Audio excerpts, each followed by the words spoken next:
Hello दोस्तों, welcome back to our YouTube channel Kautilya coaching for competitive exams. आज हम करने जा रहे हैं यूपी पुलिस कांस्टेबल एग्जामिनेशन 2019 में आए हुए मैथ के सभी क्वेश्चंस का हल। इन सभी क्वेश्चंस का हल डिटेल में देखने के लिए वीडियो के अंत तक बने रहिएगा।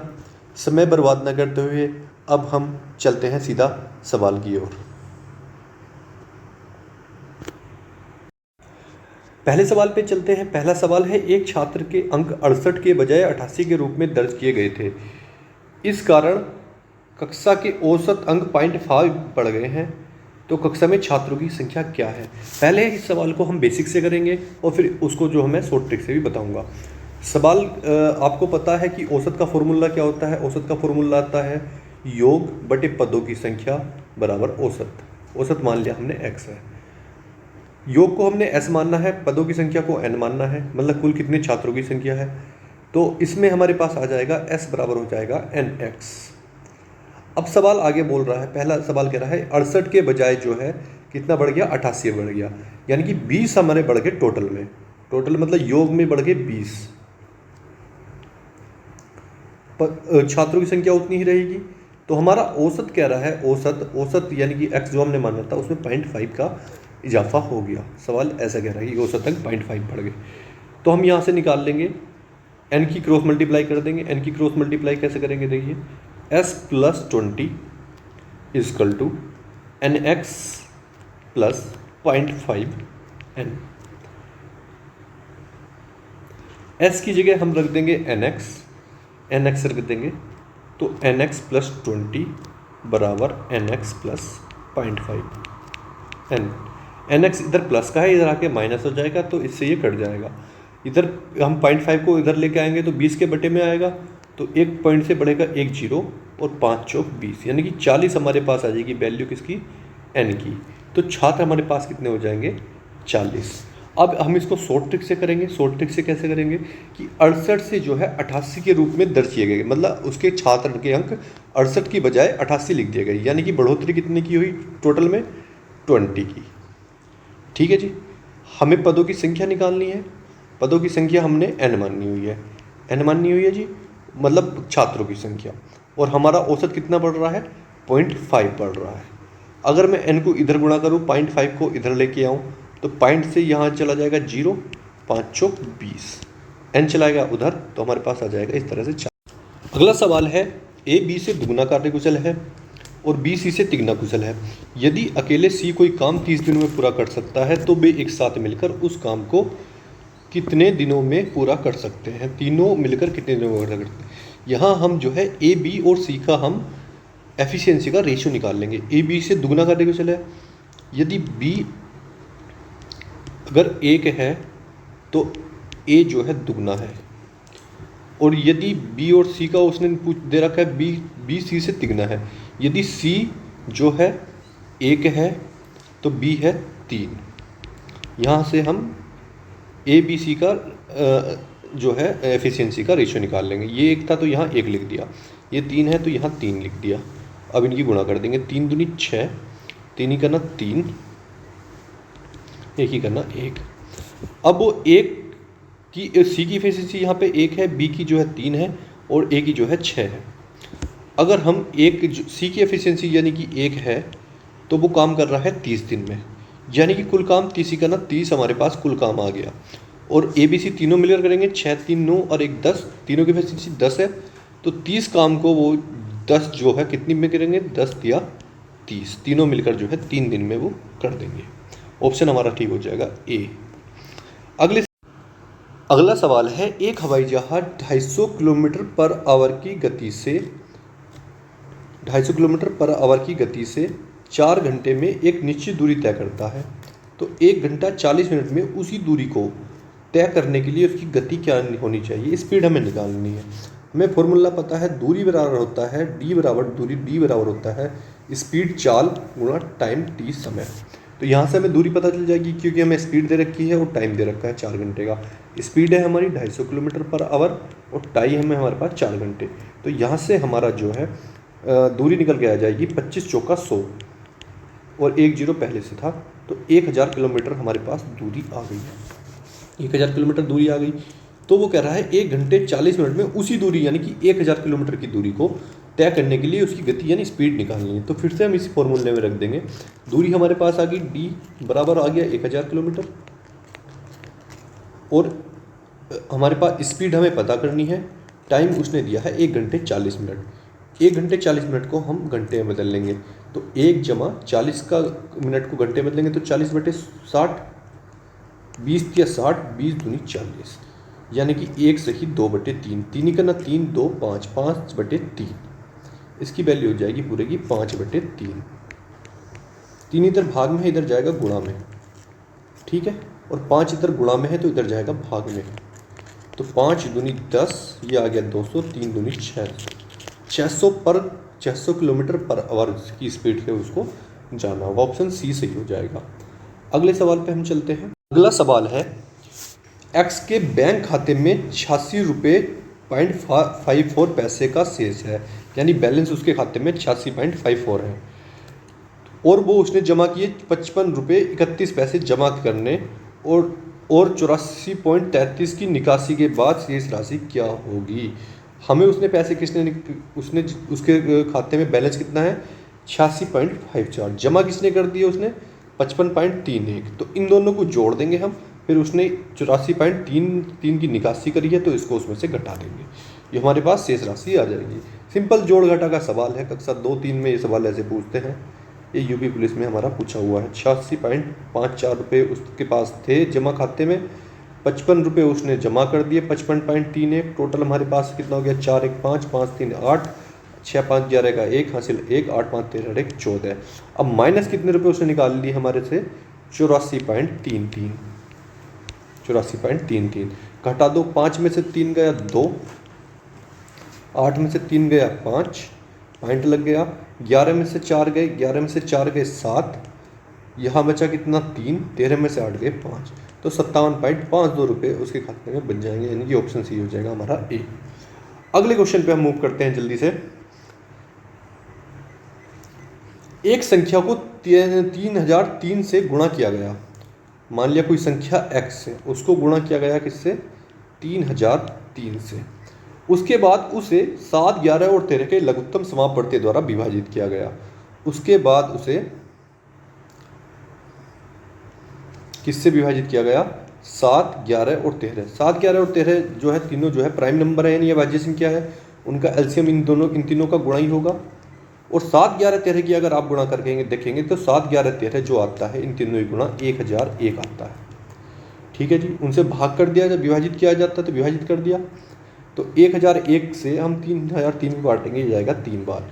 आगे सवाल वो पूछ रहा है, तो हमारे पास बचा 3x, सवाल आगे पूछ रहा है और फिर सम से विभाजित किया जाता है, तो सम से मतलब जो संख्या हमने मानी थी उससे विभाजित किया जाता है, तो x से विभाजित कर दिया, x से x कर दिया, तो परिणाम ज्ञात कीजिए, परिणाम बचा हमारे पास 3, ऑप्शन नंबर सी सही है। अगले सवाल पे हम जल्दी से मूव करते हैं। अगला सवाल है, 13 से विभाजित होने वाली सबसे छोटी 3 अंकीय संख्या को 16 से विभाजित किया जाता है, तो शेषफल ज्ञात कीजिए। बहुत ही अलग सवाल है, 13 से विभाजित होने वाली 3 अंकों की सबसे छोटी संख्या कौन सी होगी। 13 का पहाड़ा पढ़ेंगे हम, 13 चौक 52, 13 पंजे 65, 13 छक 78, 13 सत्ते 91, 13 अट्ठे 104, यानी कि 3 अंकों की सबसे छोटी संख्या जो 13 से विभाजित हो जाएगी वो है 104।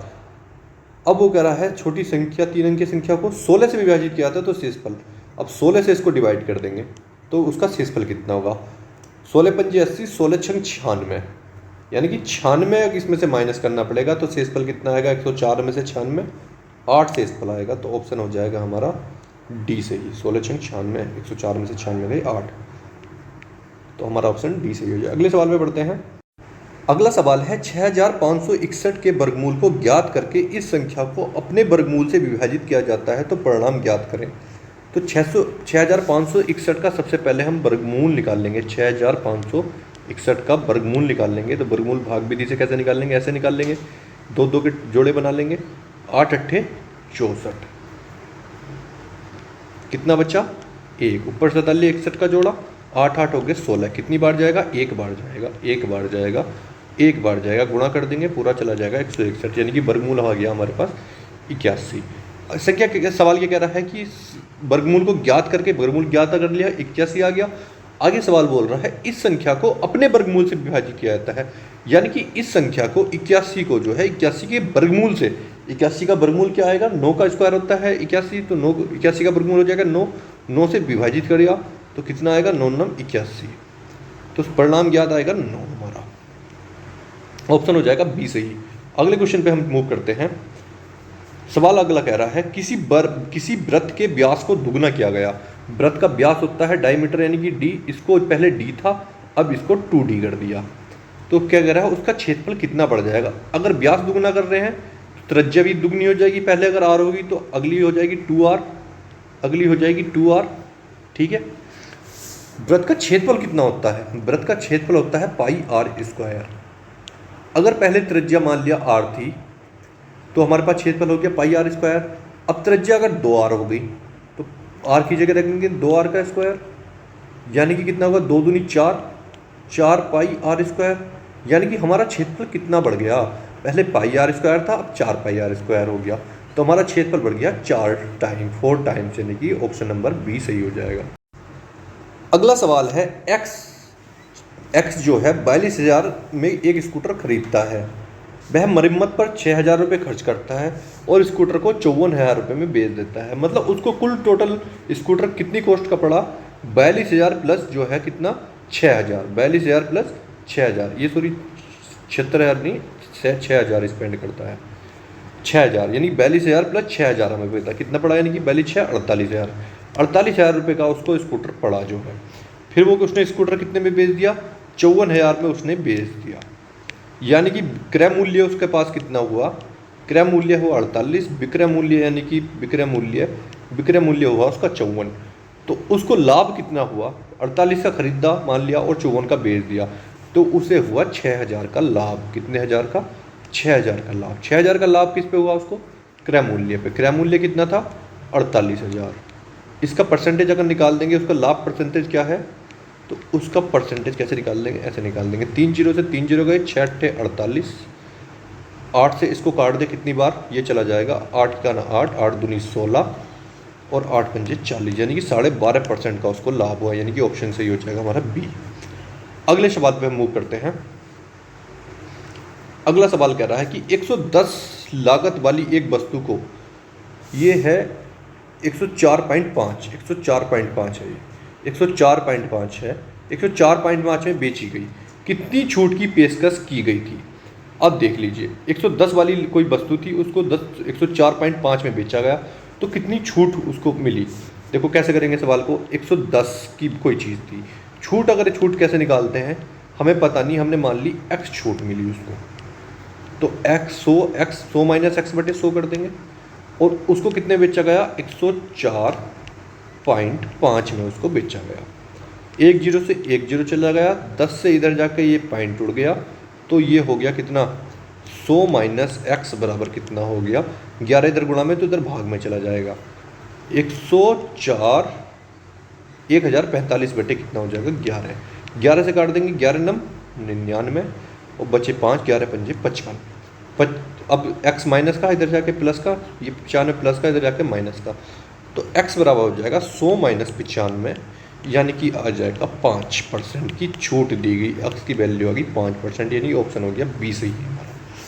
अगले क्वेश्चन, अगले सवाल पे हम मूव करते हैं कि चक्रवृद्धि ब्याज पर निवेश किए गए धन की राशि 2 वर्षों में 1600 और 3 वर्षों में 1680 हो गई, ब्याज दर ज्ञात कीजिए। ऐसा सवाल जब चक्रवृद्धि ब्याज का आता है तो हम जो है इसमें 1 साल का जो है हमसे दर 1 साल का अंतर पूछ रहा है, तो इस वाले को हम मान लेते हैं इसका जो है मूलधन। कितना हमारे ब्याज मिला, 1600 रुपये था 2 वर्ष बाद, और 3 वर्ष बाद 1680 हो गया, तो 1 वर्ष का ब्याज मिला मुझे 80 रुपये। 80 रुपये मुझे ब्याज मिला, किस पर मिला मुझे ब्याज, वो 80 रुपये 1600 रुपये पर, तो हम यहाँ से इसकी परसेंटेज निकाल देंगे, वही उसका जो है दर हो जाएगा। 1 जीरो से 1 जीरो, 8 दूनी 16, 20 हो गया, 20 पंचे 100 हो गया, यानी कि 5% उसकी जो है दर थी, यानी कि ऑप्शन हमारा सही हो जाएगा ए। अगले क्वेश्चन पे हम मूव करते हैं।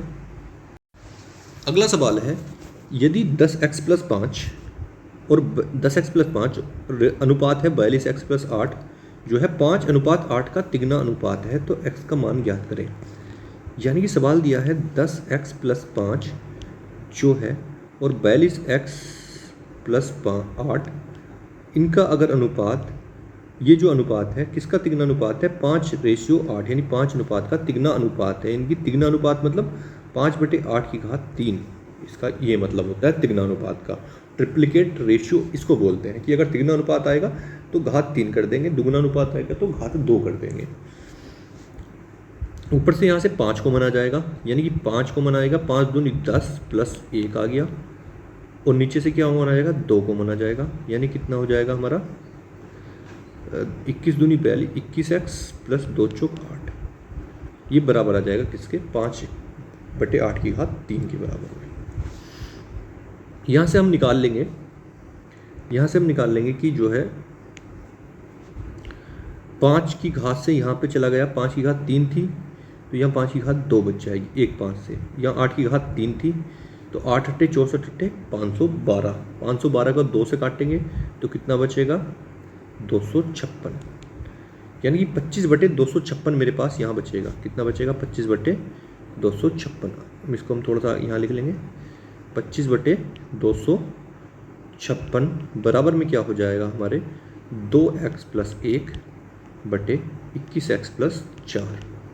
क्रॉस मल्टीप्लाई कर देंगे, कितना हो जाएगा, 25 का ना 25, 25 का ना 25 और 25 दूनी 50, 2 52, 525x + 25 × 100। 256 की इधर मल्टीप्लाई कर देंगे तो 256 दूना कितना हो जाएगा, 512 + 256, ठीक है, 512x हो जाएगा। 512x इधर प्लस का, इधर जाके क्या होगा, माइनस का, यानी कितना बचेगा हमारे पास, 13x बराबर 100, इधर प्लस का, इधर जाके माइनस का, यानी कितना बचेगा, 156। 13 से काट देंगे 100, कितना आएगा, 13 का ना 13, 13 दूनी 26, x की वैल्यू आ जाएगी हमारे पास 12। यानी कि ऑप्शन हम क्या पूछ रहा है, तो x की घात 3 का मान ज्ञात करना चाहिए, तो 12 की घात 3 की वैल्यू कितनी हो जाएगी, 12 की घात 3 की वैल्यू हो जाएगी 1728। हमारे पास ऑप्शन हो जाएगा सी। ठीक, अगले क्वेश्चन पे हम मूव करेंगे।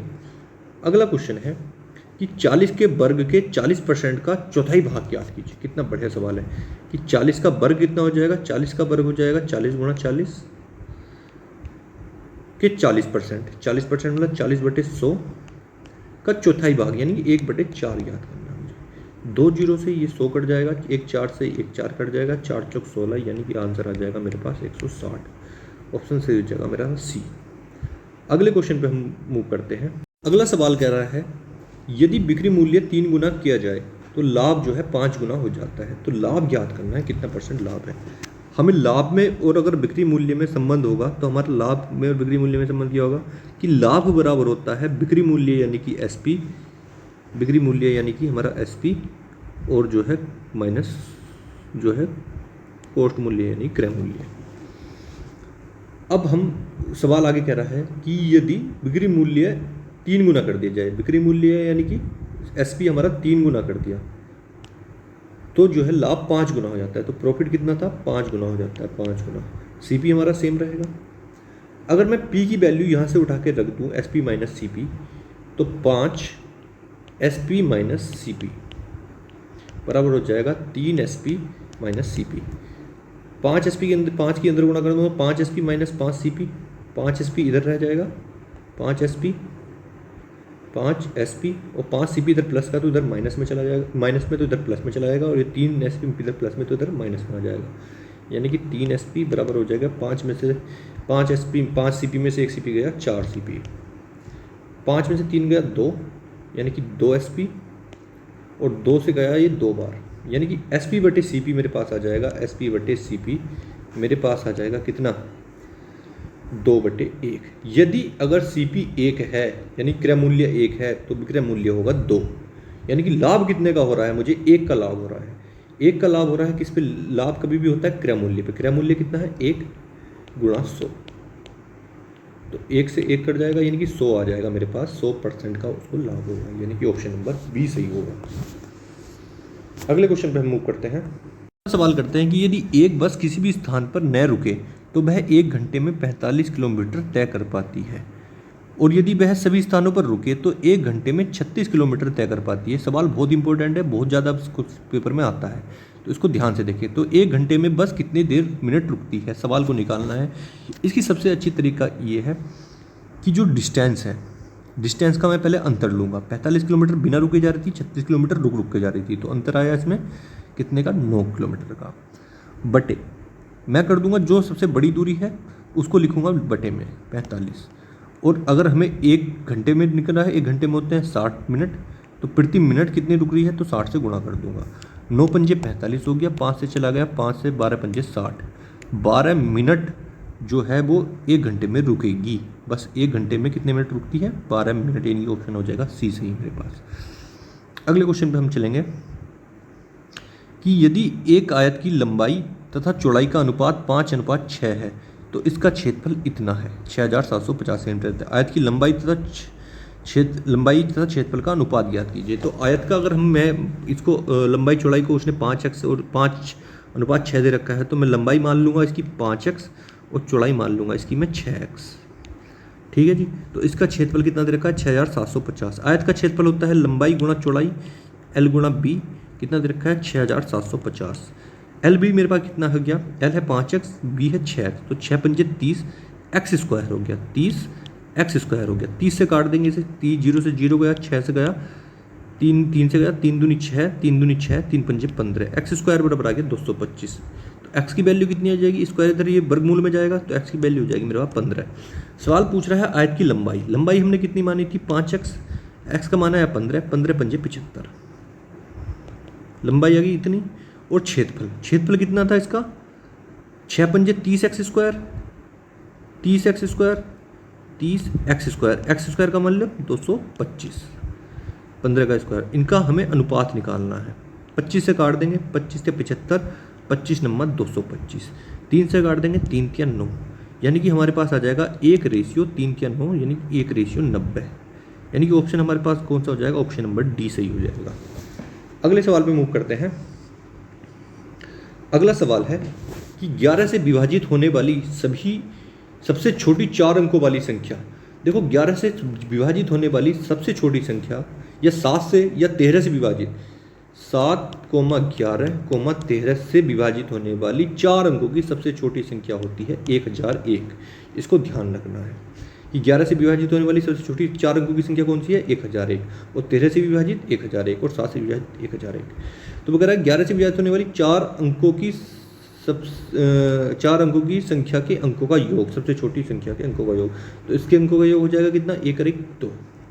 फिर वो आगे कह रहा है और 13 से विभाजित होने वाली सबसे छोटी 4 अंकों वाली संख्या के अंकों का योग। 13 से विभाजित होने वाली 4 अंकों की सबसे छोटी संख्या भी 1001 है, इसके अंकों का योग भी कितना होगा, 2 होगा। तो उन अंकों के योग का गुणनफल ज्ञात कीजिए, यानी कि इसका भी 2 होगा, यानी कि 2 दूनी 4, 4 इसका गुणनफल होगा। ऑप्शन नंबर सी सही हो जाएगा हमारे पास। अगले क्वेश्चन पे मूव करेंगे। अगला सवाल कह रहा है कि यदि चक्रवृद्धि ब्याज पर निवेशित 25,000 रुपये की राशि एक वर्ष में अर्धवार्षिक 4% वर्ष की दर से बढ़कर कितनी हो जाएगी। 4% प्रति वर्ष की दर से, प्रति वर्ष दे रखा है मगर निकालना हमें अर्धवार्षिक। अगर अर्धवार्षिक दे रखा है तो जो है दर जो है आधी हो जाएगी, यानी 4 का आधा 2% दर हो जाएगी। एक साल में कितने अर्धवर्ष होते हैं, 2 अर्धवर्ष होते हैं। तो 2 को हम निकाल लेंगे कैसे, 2 अर्धवर्ष होते हैं, तो 2 + 2 + 2 × 2/100, ये हो जाएगा कितना, 2 0 से 2 दूनी 4 हो गए, ये हो जाएगा मेरे पास 4.04%।